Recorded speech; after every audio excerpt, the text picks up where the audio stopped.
Gixxer is my জিক্সারই ভাই। আপনি যেভাবে খুশি এভাবে চালাতে পারবেন। আপনি যদি ওরে আপনার মতো সাজায় নিতে পারেন, ও আপনার কথা শুনবে। মা তো মনে করেন ওরে সব দিয়ে পাঙ্কা হয়ে গেছে, পাঙ্কা পাঙ্কা। ইফতারের টাইমে কি সব পাঙ্কা হয়ে যায় এরকম? না, এখন মনে করেন রেস করার মুড নাই, এখন রেস করা যাবে না। টাকা তাইকা যে টাকা ইনকাম করে খেতে হবে এরকম কোনো কিছু না ভাই। এটা জাস্ট আমার ব্যক্তিগত বিষয়। আমি আমার ব্যক্তিগত থেকে আমি ভিডিও বানাই, আমার ভালো লাগে ভিডিও বানাইতে, আমি চেষ্টা করি। গাইস আসছিলাম হচ্ছে নিউ মার্কেট, অলরেডি বাজে 5টা 23। এখন উত্তরা পর্যন্ত যেতে পারবো কিনা ওইটা বলতে পারতেছি না। রাস্তাঘাটের যে অবস্থা এই নিউ মার্কেটে, ঈদের আগেতে যারা আসবে এখন বর্তমানে অবস্থা শেষ। এমনি তো নিউ মার্কেট মনে করেন জমজমাট থাকে, আর বিশেষ করে এখন তো মনে করেন আরও হচ্ছে সামনে ঈদ। আজকে হয়তোবা রোজার 20 চলে, 20 তো 18-20 এরকম হবে রোজার চলে, তার মানে 10 দিন আছে। মার্কেটের অবস্থা দেখেন, মানে ভ্যানে টেনে যা আছে সব মানে একেবারে একাকার অবস্থা। মানে এই জিনিসটা নিউ মার্কেট একটা এমন একটা মার্কেট যেটার মধ্যে মানে সব কিছুই পাবেন, আপনি চাইলে সব কিছুই পাবেন, এমন কোনো জিনিস পাবেন না। কিন্তু দামও কিন্তু সেই রকম দাম, সেই রকম। এখন কত হইলো যে এই জামজট পার হইয়া উত্তরা পর্যন্ত যাইতে কয়টা বাজে? অলরেডি 5টা 24 বাজে। চলেন যাইতে থাকি, দেখি কি অবস্থা। তবে এই জামজট পার হই ভাই আগে, এই নিউ মার্কেট এরিয়া আগে ছাড়ি, তারপরে বলতে পারবো যে কি হয়। গাইজ আসি হচ্ছে ধানমন্ডি, আর নিউ মার্কেটের সিগন্যাল, এক সিগন্যাল পার হইতে আধা ঘন্টা সময় লাগছে। আর মোটামুটি প্রায় 2 কিলোমিটার রাস্তা আসছি, প্রায় আধা ঘন্টা সময়ে 2 কিলোমিটার রাস্তা আসছি। এখন ভাবতেছি যে কোন দিক দিয়ে যাব, আমি কি বিজয় সরণি দিয়ে যাব না কোন দিক দিয়ে যাব এটা এখনও শিওর না। কারণ আমি যদি আমার মনে হয় এই দিক দিয়ে যাওয়াটাই বেটার হবে আমার জন্য। এই দিক দিয়ে বিজয় সরণি দিয়েই চলে যাই। বিজয় সরণির রাস্তাটা কিন্তু ভালোই লাগে, বাট বিজয় সরণি সিগনালে পরে গেলাম। যাই হোক, সিগন্যালটা ছেড়ে দিছে। আমি যদিও ইফতারের আগে যেতে পারবো না, আর ইফতারের আগে যেতে পারলে হয়তো বা ভালো হইতো। এই বিজয় সরণি না, এই মনে করেন ইয়াটা, ওই রাস্তাটা অনেকটাই ভালো লাগে, অনেকটা সুন্দর লাগে। দেখছেন রাস্তাটা কত বড়, 1 2 3 4 5 6 অনেক দিন চলাফেরা করছি এই রাস্তায়, অনেক দিন চলছি, অনেক দিন মানে অনেক যাতায়াত হয়েছে। যেহেতু বাইক চালাই এখন অনেক যাতায়াত হয়েছে, আগে তো এই রাস্তায় ভুলেও যাইতাম না। বাট এই যে দেখছেন এই রাস্তায় কয়টা ভিড়, একটা অনেকটি 2টা, মানে অনেকগুলো আছে, 5 6টা আছে মনে হয় মেবি এই রাস্তার মধ্যে এরকম ভিড় আর কি। তবে ও ঘোড়ার গাড়ি, ও যাত্রী নাই 1 2 ঘোড়ার গাড়ি। বাট ইফতারের সময় না সবাই কি করে, ও ইজ দিস। দেখছেন সংসদ ভবনটা কিন্তু সুন্দর লাগে ভাই। আসলে একটা অস্থির জিনিস সংসদ ভবনটা, অস্থির লেভেলের একটা। বাট এখন রাস্তাঘাটের অবস্থা কি ওইটাও বলতে পারতেছি না। রাস্তাঘাটে কীরকম কি আছে, কি যানজট আছে ওইটাও শিওর জানি না। বাট তবে এখন সন্ধ্যার টাইমটা কিন্তু ভিডিওটা অনেক সুন্দর হবে, এটা আমি জানি। সন্ধ্যার টাইমে ভিডিও অনেক ভালো হয়, বাট একটু পরে তো অন্ধকারই হয়ে যাবে। অন্ধকারে ভিডিও পরিমাণ আমার ক্যামেরাতে ভালো হয় না, ওটাও আমি জানি। আর এখন মোটামুটি যে মনে করেন অন্ধকার হয়ে আসতেছে, অলরেডি বাজে 5টা 50। রাস্তার মধ্যেই ইফতারির টাইম হবে। যদিও আমি রোজাদার নাম, একজন সনাতনী লোক, কিন্তু আমি যারা রোজা রাখে তাদেরকে সবসময় প্রেফার করি যে ইফতারির টাইমে আপাতত যে ইফতারটা সেরে নেওয়ার জন্য। কারণ আমার সাথে যারা থাকে ওদেরকেও আমি বলি যে ইফতারটা সেরে নেওয়ার জন্য। আর পিছন থেকে একটা এমন হরন দিতেছে, ওর তো খুব তাড়া আছে, ওর রোজায় ধরছে, ওর শিওর, মানে ও পাগল হয়ে গেছে। উত্তরা যাইতে যেতে কয়টা বাজবে, যে কয়টা সিগন্যাল আছে ওটাও বলতে পারি না। আর এই যে বিজয় সরণির রাস্তা হচ্ছে, এটা আমি ভুলবশত বলে ফেলছি, ওটা হচ্ছে সংসদ ভবনের সামনের রাস্তা। বাট কোনো বিষয় না, গিয়ার কমাইতে মনে নাই। এই ওরা রাস্তায় কি করে, বুঝ দিস ভাই? এই ফুল কি রোজার মাসে কেউ নেয় ভাই? এটা একটু বললেন তো। রোজার মাসে ফুল কি নিতেও পারে, যাদের গার্লফ্রেন্ড আছে ওরা নিলে নিতেও পারে, ব্যাপার না। আর তবে এখন মোটামুটি রাস্তায় জামজটটা কম দেখাইতেছে। বাট জামজটটা কেন কম এটা আমি জানি না। অলরেডি ইফতারের টাইম হয়ে গেছে, মেবি এরকম হইতে পারে, এই জন্য রাস্তায় জামজটটা কম। আর আমার বিশেষ করে ওই পুরান এয়ারপোর্টের রাস্তাটা, ওই পাশের রাস্তাটা অনেক ভালো লাগে। ওই রাস্তাটা সেই একটা রাস্তা, সেই ভালো লাগে সেই। তবে ভাই আমার যে গাড়িটার কথা বলা হয় নাই, গাড়িটার কথা বলতে গেলে গাড়িটা আমার কাছে ভালো একটা পরিমাণ সার্ভিস দিতেছে, কারণ আমি ওই বাইকটাকে যেভাবে খুশি এভাবে চালাতে পারতেছি, যেভাবে খুশি এভাবে ইউজ করতে পারতেছি ভাই। জিক্সার ইজ মাই জিক্সারই ভাই, আপনি যেভাবে খুশি এভাবে চালাতে পারবেন। আপনি যদি ওরে আপনার মতো সাজায় নিতে পারেন, ও আপনার কথা শুনবে, মাস্ট বি, ও আপনার কথা শুনবে। এই বাইকটা আপনি মানে যতটা ভালো রাখতে চান, ঠিক আছে, যতটা সার্ভিস দিবে আপনাকে, হ্যাঁ, বাইকটা কিন্তু আপনার সেইভাবে মেনটেন করতে হবে। আপনি যদি বাইকটা মেনটেন করেন তাহলে কিন্তু বাইকটা থেকে ভালো সার্ভিস পাবেন। আপনি যদি বাইকটা মেনটেন না করেন, আমি আগেও বলছি এখনও বলতেছি, যে বাইকটা যদি ভালোভাবে মেনটেন না করেন তাহলে কিন্তু সার্ভিস ভালো পাবেন না।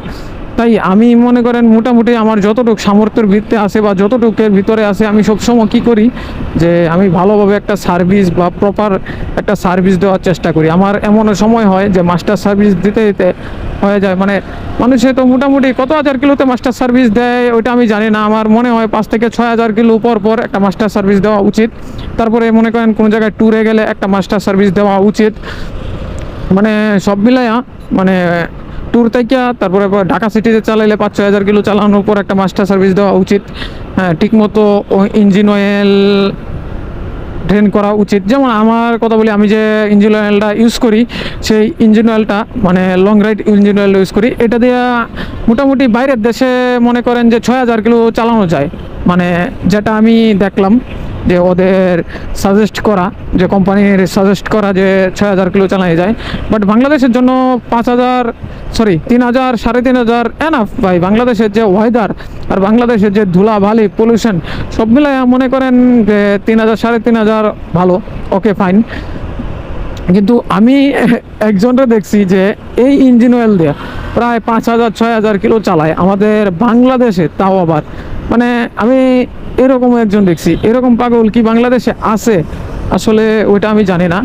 আর মনে করেন এই মোবাইলটা আমার সবসময় কেন সামনে থাকে, এই মোবাইলটা আমার সবসময় সামনে থাকে কারণ কেউ যদি আমাকে ফোন দেয়, ঠিক আছে, আর মোবাইলেও তো মোটামুটি কাজ করা হয়, সেই জন্য ওই সামনে থাকে। আর যদি কেউ ফোন দেয়, বেশিরভাগ কারণ হচ্ছে কেউ যদি আমাকে ফোন দেয় তাহলে মনে করেন আমি যাতে দেখতে পারি যে কে ফোন দিছে, আমার ফোনটা কি ইম্পর্ট্যান্ট নাকি ইম্পর্ট্যান্ট না, সেই জন্য আমি মানে তাকায় দেখতে পারি। যদি ইম্পর্ট্যান্ট হয় তাহলে ফোনটা ধরা যায়। যেমন মনে করেন মা, বড় ভাই, ঠিক আছে, ফ্যামিলি থেকে যদি কেউ ফোন দেয় তাহলে ইম্পর্টেন্ট ফোন, অবশ্যই ফ্যামিলি আগে অবশ্যই।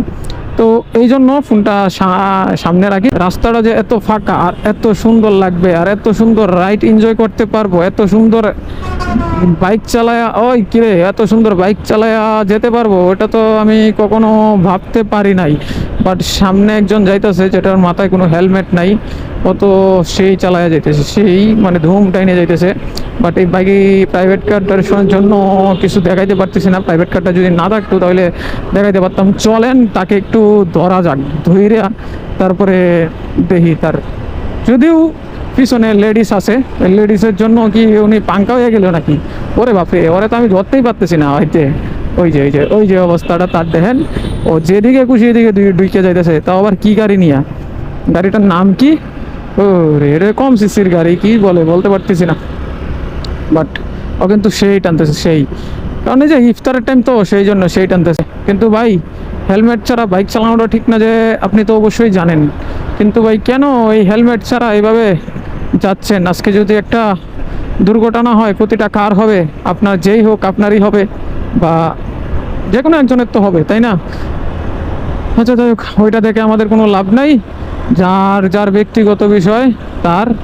আর এই হেলমেট ছাড়া কীভাবে বসে থাকে বুঝি না, আমার মাথায় ধরে না এই হেলমেট ছাড়া। দেখছেন হেলমেট ছাড়া কীভাবে বসে রয়েছে, কি এটি চোখে তাকায় রয়েছে কি ভাই? আমি তো হেলমেট ছাড়া এবার তাকাইতেও পারি না ঠিক মতো, ধুলাবালি লাগে, তারপরে বাতাসে বোঝা যায়। মানে হেলমেট ছাড়া বলতে ভাইজন না থাকলে হেলমেটও মানে অবস্থা আমার পুরোপুরি খারাপ হয়ে যায়। আচ্ছা চলেন, আর এয়ারপোর্টের রোডের রাস্তাটা অস্থির লেভেল লাগতেছে, অস্থির। মানে ইফতারের আগে উত্তরা ঢুকতে পারবো কিনা আমি জানি না, বাট উত্তরা ঢুকতে পারবো না ইফতারের আগে, এটা আমি জানি। উত্তরা মোটামুটি তো কাছাকাছি চলে আসছি অলরেডি, মনে করেন রেডিসন হোটেলের সামনে চলে আসছি। সেহেতু মনে করেন ওরে সব দিয়ে পাঙ্কা হয়ে গেছে, পাঙ্কা ইফতারের টাইমে কি সব পাঙ্কা হয়ে যায় এরকম? না, এখন মনে করেন রেস করার মুড নেই, এখন রেস করা যাবে না। আর নইলে একটু টানাটানি করতাম তাদের সাথে, তাহলে ভাল লাগতো। একটু টানাটানি করলে তাদের সাথে ভাল লাগতো। ও রাস্তাটা এত পরিমাণ ভালো লাগতেছে, এত পরিমাণ খালি রাস্তাটা। হ্যাঁ, এটা তো আমি ভাবতে পারি নাই যে আজকে রাস্তাটা এত পরিমাণ খালি থাকবে। ইদানিং কি হইতেছে রাস্তাঘাটে বুঝলাম না, রাস্তা প্রচণ্ড পরিমাণ খালি দেখতেছি। বাট ভাই, আর এই ফুলগুলা আগেও বলছি এখনও বলতেছি, এই ফুলগুলা কিন্তু জোস লাগে, জোস। এই ফুল গাছ যদি উনি রাস্তার মাঝখান দিয়ে কী করে হাঁটতেছে কেন?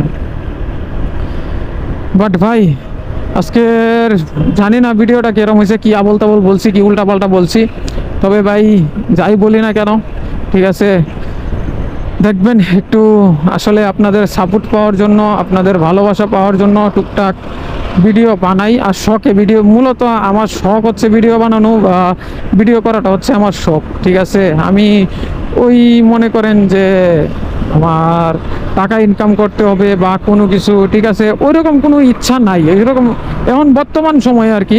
যদিও বলতে পারেন টাকা ইনকাম ছাড়া কে ভিডিও বানাইতে চায় বা কে কি এই সময় দিতে চায়, আসলে আমার ওইরকম কোনো চিন্তা বা ধারা নাই বা ওইরকম কোনো কিছু নাই যে আমার টাকা ইনকাম করতে হবে, আমার টাকা ইনকাম করে এই জায়গা থেকে যে টাকা ইনকাম করে খেতে হবে, এরকম কোনো কিছু না ভাই। এটা জাস্ট আমার ব্যক্তিগত বিষয়, আমি আমার ব্যক্তিগত থেকে আমি ভিডিও বানাই, আমার ভালো লাগে ভিডিও বানাইতে। আমি চেষ্টা করি যে আপনাদের সাথে একটু ভালো ভালো কোনো কিছু শেয়ার করার জন্য বা ভালো কন্টেন্ট দেওয়ার জন্য, কিন্তু ভালো কন্টেন্ট দিতে পারি না, কারণ আমার চেয়ে আরও ভালো ভালো কন্টেন্ট বাংলাদেশে অনেক কন্টেন্ট ক্রিয়েটর আছে। আমার কাছে এটি কোনো কিছুই না, আমি তুচ্ছ একজন কন্টেন্ট ক্রিয়েটর, বা আমি কন্টেন্ট ক্রিয়েটরও না, আমি জাস্ট খালি একটু কথাবার্তা বলি, আপনাদের সাথে ভিডিও শেয়ার করি, ভিডিও মেক করি, এইগুলাই ভাই।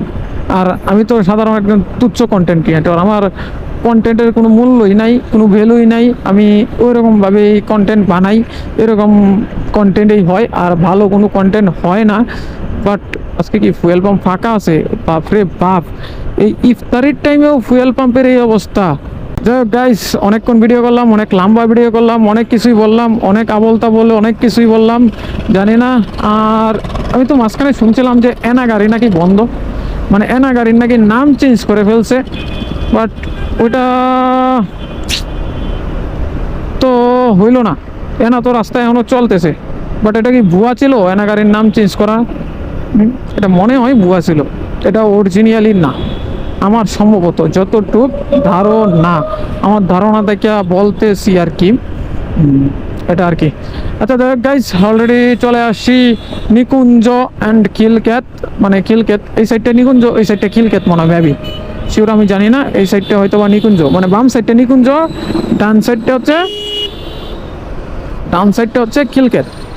আমার অনেকক্ষণ পরে একটা ব্রেক করলাম, পুরা রাস্তায় ব্রেক করি নাই, অনেকটা রাস্তা আসার পর ব্রেক করছি ভাই। আচ্ছা যাই হোক, এখন মোটামুটি সন্ধ্যাও হয়ে গেছে, ইফতারের টাইমও হয়েছে, আর বক বক করবো না, 6টা অলরেডি 2 বাজে। অলরেডি আমি চলে আসছি আমার উত্তরা, মানে এয়ারপোর্টের রাস্তা, এই যে এয়ারপোর্টের রাস্তা। তবে আজকের ভিডিওটা আমি এখানেই শেষ করবো, ইফতারের টাইমেই শেষ করতেছি। যদি ভিডিওটা কোনো কিছু ভালো লাগে প্লিজ একটা লাইক করে দেবেন অ্যান্ড সাবস্ক্রাইব করে দেবেন। দেখা হচ্ছে আবারও এমন কোনো ভিডিও নিয়ে, সে পর্যন্ত সবাই ভালো থাকবেন, সুস্থ থাকবেন, টাটা। ও